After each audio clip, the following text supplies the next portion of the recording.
Estação da Notícia. A ministra Carmen Lúcia toma posse hoje como presidente do Tribunal Superior Eleitoral. A sessão solene está marcada para as 7 horas da noite. O ministro Nunes Marques vai ser empossado como vice-presidente. Eles serão responsáveis por conduzir as eleições municipais deste ano. Nascida em Montes Claros, Minas Gerais, a ministra Carmen Lúcia compõe o TSE desde 2008, quando foi eleita ministra substituta. Esta é a segunda vez que Carmen Lúcia assume a presidência do tribunal. Ela já esteve no comando entre 2012 e 2013, sendo a primeira mulher a ocupar o cargo na história. Após o fim do mandato, deixou o TSE. Em 2020, retornou ao tribunal como ministra substituta. Em 2022, foi empossada integrante efetiva do colegiado e, em 2023, tornou-se vice-presidente da Corte Eleitoral, atuando ao lado do ministro Alexandre de Moraes. Já Nunes Marques nasceu em Teresina, no Piauí, e é ministro do STF desde 2020. Foi eleito para o TSE em 2021, quando assumiu a cadeira de ministro substituto. Em 2023, tomou posse como integrante efetivo do colegiado da Corte Eleitoral. O TSE é composto de, no mínimo, 7 ministros. 3 são do STF, 2 do Superior Tribunal de Justiça e 2 representantes da classe dos juristas, advogados com notável saber jurídico, indicados pelo presidente da República.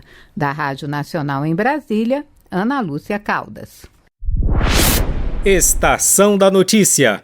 O Brasil é o país com o maior número de notificações de dengue em 2024. São 6.300.000 casos prováveis, sendo mais de 3 milhões confirmados em laboratório. A Argentina vem na sequência com 420.000 casos prováveis, Paraguai com 257.000 e Peru 200.000. Os dados são da Organização Mundial da Saúde. Em todo o mundo foram registrados 7.600.000 casos prováveis da doença, sendo 3.400.000 confirmados. O número é maior do que todo o ano passado, quando foram registrados 4.600.000 casos da doença. O painel de monitoramento da entidade aponta ainda mais de 3.000 mortes por dengue este ano. Atualmente, 90 países registram transmissão ativa e, segundo o alerta à OMS, todos os 4 sorotipos de dengue foram detectados nas Américas. Brasil está entre os 6 países que registraram circulação de todos eles. A organização orienta que a vacina contra a dengue é apenas uma parte da estratégia de combate à doença,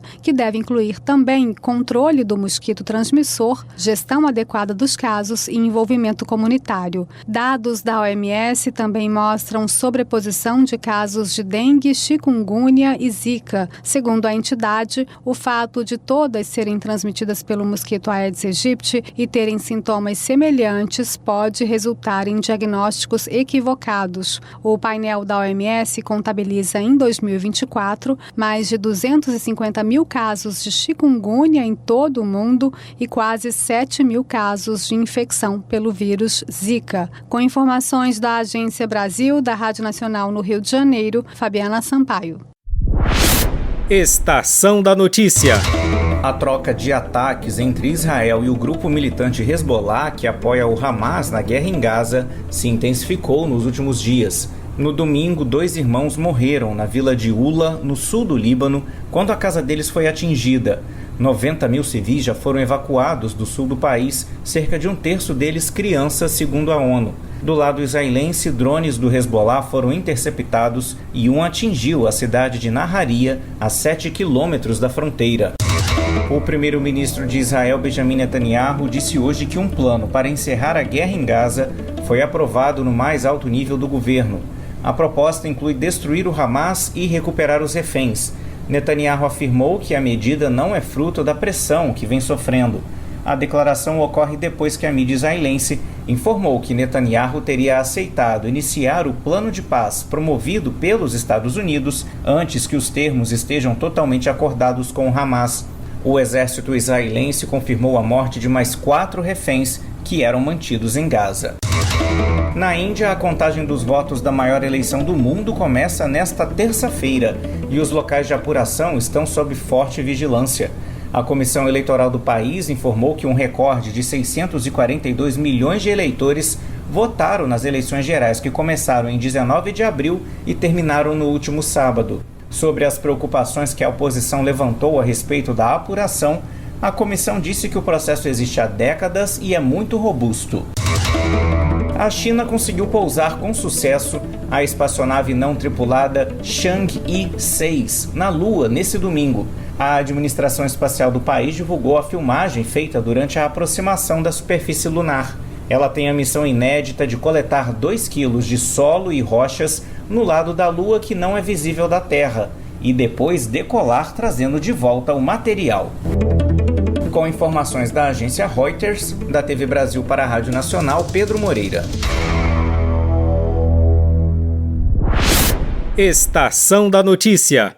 A greve dos servidores da educação está mantida. Terminou-se em acordo a reunião realizada nesta segunda-feira entre representantes do movimento grevista e o Ministério da Gestão. A greve já dura 49 dias e envolve mais de 500 campi, somando também institutos e escolas federais. De acordo com os responsáveis pelo movimento, a proposta dos trabalhadores não foi aceita e o governo federal disse que só voltará a realizar nova reunião quando tiver uma nova proposta a apresentar. A posição do governo deve ser discutida em assembleias. Entre as reivindicações estão recomposição salarial, reestruturação das carreiras e reajuste dos auxílios e bolsas dos estudantes. Outra afirmação dos grevistas é que as instituições passaram por sucateamento em governos anteriores e, por isso, eles pedem recomposição do orçamento. Nesta segunda-feira, mais universidades federais aderiram à greve, a da Paraíba, Piauí e de Rondonópolis, no Mato Grosso. Da Rádio Nacional, no Rio de Janeiro, Carolina Pessoa.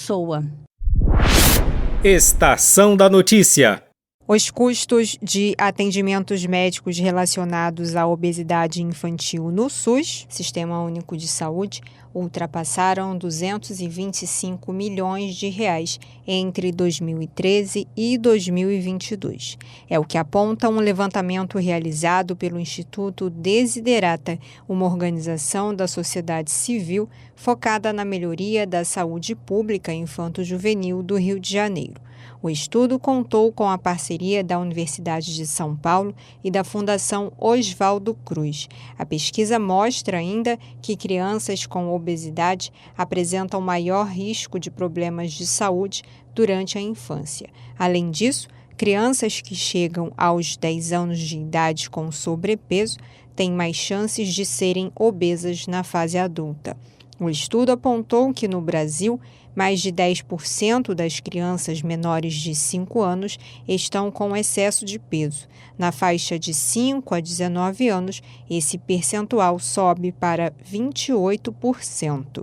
Esses resultados demonstram que 1 em cada 3 crianças estão com sobrepeso ou obesidade no Brasil. Cerca de 31% das crianças e adolescentes atendidos na atenção primária do SUS em 2022 estavam com excesso de peso. De acordo com o estudo, o resultado reforça a necessidade da promoção de ambientes alimentares mais saudáveis nas escolas e do fortalecimento das políticas de controle e redução da obesidade no Brasil, tendo em vista a discussão sobre a cesta básica no Congresso Nacional, na qual se avalia tributar os ultraprocessados.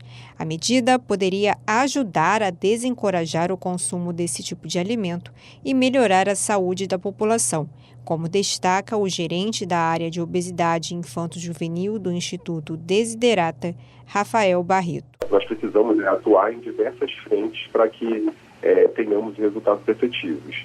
O que mais importa é a gente conseguir tributar esses produtos ultraprocessados. A cesta básica que foi proposta pelo governo federal, ela traz ali um tributo, sobretudo em cima dos refrigerantes, né, das bebidas açucaradas, outros produtos que fazem mal à saúde, por exemplo, o tabaco. Né, O Atlas Global da Obesidade Infantil, publicado pela Federação Mundial da Obesidade, aponta que até o ano de 2035, mais de 750 milhões de crianças e adolescentes entre 5 e 19 anos deverão viver com excesso de peso, o que representa 2 em cada 5 crianças no mundo, sendo a maioria delas habitantes de países de renda média. Da Rádio Nacional no Rio de Janeiro, Tatiana Alves. Estação da Notícia. Em agenda oficial ao Vaticano e a Roma, na Itália, entre os dias 4 e 5 de junho, o ministro da Fazenda, Fernando Haddad, terá uma audiência com o Papa Francisco. Na pauta, temas relativos à presidência brasileira do G20, formado pelas 19 maiores economias do mundo, além da União Europeia e da União Africana. Haddad deve apresentar ao pontífice informações sobre a taxação de grandes fortunas, a luta contra as mudanças climáticas, com destaque à tragédia do Rio Grande do Sul e à crise da dívida dos países do Sul global. O encontro será uma oportunidade para marcar posição em vista da cúpula do G7, que acontece na cidade italiana de Fasano entre os dias 13 e 15 de junho. O ministro da Fazenda participa ainda de uma conferência organizada pela Universidade de Colômbia e pela Pontifícia Academia das Ciências Sociais, que vai reunir líderes globais para tratar da mitigação e resolução da dívida do Sul global. Ainda na Itália, Haddad deve se reunir com o ministro das Finanças da Espanha, Carlos Cuerpo, para estreitar os laços econômicos entre Brasil e Espanha. Da Rádio Nacional em Brasília, Daniela Longuinho. Estação da Notícia. O Ministério da Saúde já realizou 13 missões de apoio em saúde à população indígena do Rio Grande do Sul após as chuvas e inundações que geraram inúmeros prejuízos ao estado. Segundo o último boletim da Defesa Civil Gaúcha, 475 municípios foram atingidos, 172 óbitos confirmados, 42 pessoas seguem desaparecidas e mais de 37 mil em abrigos temporários. As equipes de voluntários da Força Nacional do SUS foram deslocadas para as comunidades atingidas. Atualmente, há mais de 38 mil indígenas em solo gaúcho. Na última missão, médicos e enfermeiros atenderam cerca de 250 indígenas da comunidade Caingangue Porfigá, que fica a 40 quilômetros de Porto Alegre. A comunidade conta com a Unidade Básica de Saúde Indígena para os atendimentos primários da população. O Ministério da Saúde também oferece apoio logístico para a chegada dos voluntários em áreas de difícil acesso. Uma medida provisória de liberação de crédito extraordinário editada pelo presidente Lula em maio destinou mais de 21 milhões de reais para a saúde indígena. Da Rádio Nacional em Brasília, Daniela Longuinho. Estação da Notícia. A candidata à presidência do México, Cláudia Sheinbaum, de 61 anos, é a favorita para alcançar o cargo no país, segundo institutos de pesquisa. Com um perfil progressista, Cláudia é do partido Morena, o mesmo do atual presidente Andrés Manuel López Obrador, considerado de centro-esquerda e que governa o México desde 2018. Em segunda nas pesquisas está a candidata Xochitl Gálvez e em terceiro Jorge Álvares Maynez, ambos da oposição a Obrador. Enquanto as pesquisas dão 52% a 60% dos votos para Cláudia, Xochitl varia de 21% a 36% e Jorge entre 6% e 23% das intenções de votos. Não há segundo turno no México. Vence quem tiver mais votos absolutos, independentemente da porcentagem. Em eleição histórica, que deve colocar a primeira mulher na presidência mexicana, mais de 99 milhões de eleitores vão às urnas para eleger, além do novo presidente, 128 senadores, 500 deputados federais e mais 20 mil cargos em eleições locais para prefeituras e câmaras de vereadores. Com informações da Agência Brasil, da Rádio Nacional no Rio de Janeiro, Tatiana Alves. Estação da Notícia. E vamos começar com a 7ª rodada do Campeonato Brasileiro. No Couto Pereira, o Grêmio perdeu para o Bragantino por 2-0. O Atlético Goianiense foi até Salvador e venceu o Vitória no Barradão por 2-0 no Maracanã. O Fluminense tropeçou no Juventude, ficando no empate em 1-1. Na Arena Pantanal, o Internacional venceu o Cuiabá por 1-0. O Botafogo visitou o Corinthians na Neoquímica Arena e venceu por 1-0 na Arena MRV em Belo Horizonte. O Atlético empatou com o Bahia em 1-1. Clássico dos Milhões no Maracanã. O Flamengo goleou o Vasco da Gama por 6-1. Jogando no estádio Liberto Rios em Criciúma, o Palmeiras derrotou o time da casa por 2-1. No Morumbi, na capital paulistana, o São Paulo derrotou o Cruzeiro por 2-0. No estádio Presidente Vargas em Fortaleza, o Fortaleza bateu o Atlético Paranaense também por 1-0. Série B do Brasileirão, 8ª rodada, o Ceará venceu o Coritiba por 1-0. Goiás bateu o Sport 3-0. Brusque e Novo Horizontino ficaram no 0-0. A Ponte Preta goleou o CRB 4-2. Chapecoense e Vila Nova ficaram no 1-1. O Ituano perdeu em casa para o Avaí 1-0. Nesta segunda-feira, 2 partidas. 8 da noite, Santos e Botafogo de Ribeirão Preto no Estádio do Café. No Estádio Germano Krieger, em Ponta Grossa, teremos Operário e Amazonas. Nesse fim de semana, a Seleção Brasileira Feminina de Futebol venceu em amistoso a Jamaica por 4-0. E para fechar, nesta segunda-feira, a Confederação Sul-Americana de Futebol vai sortear os confrontos das 8ª de final da Taça Libertadores e da repescagem da Copa Sul-Americana. Da Rádio Nacional em Brasília, Bruno Mendes. Estação da Notícia. É com imenso prazer que nós recebemos o primeiro cientista brasileiro a entrar em um grupo dos Guardiões Planetários.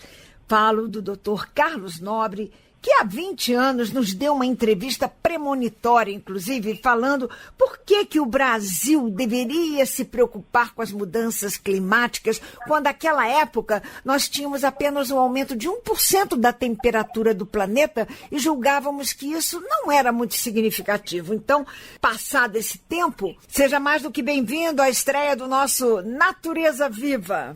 Muitíssimo obrigado, Mara, e me sinto muito honrado e é muito bom você lembrar de 20 anos atrás a entrevista que eu dei para vocês. E realmente eu, como praticamente todos os cientistas climáticos daquela época, nós havíamos participado também de muitos relatórios do IPCC. Quando eu dei a entrevista, nós estávamos começando o 4º relatório do IPCC, aquele de 2007, que ganhou o Prêmio Nobel da Paz, que já disse também do enorme risco que o planeta tinha. E, infelizmente, a ciência comunicava todos os riscos do aquecimento global, todos os riscos, e não havia muitas ações para reduzir esses riscos. Agora, 20 anos depois, o número desses eventos extremos climáticos já cresceu tanto no mundo inteiro que ou nós vamos combater o risco agora ou o planeta pode ficar inabitável até o final do século. Pois é, agora, diante dessa crise climática, ainda há lugar para o negacionismo? Ainda se pode dizer que essa temperatura no planeta não é significativa e que isso já aconteceu em Porto Alegre, por exemplo, em 1941? Esse negacionismo completamente tem base científica, né? É muita ignorância científica dizer que um evento extremo como esse do Rio Grande do Sul, que de fato bateu recorde, nunca no registro histórico teve tanta chuva e que impactou 85% do estado, você comparar com eventos extremos que sempre existiram no planeta, pelo menos por milhões de anos, e que agora a gente fala, não, isso já aconteceu no passado. Olha, de fato, antes da época do aquecimento global, nunca houve um fenômeno extremo como esse no Rio Grande do Sul.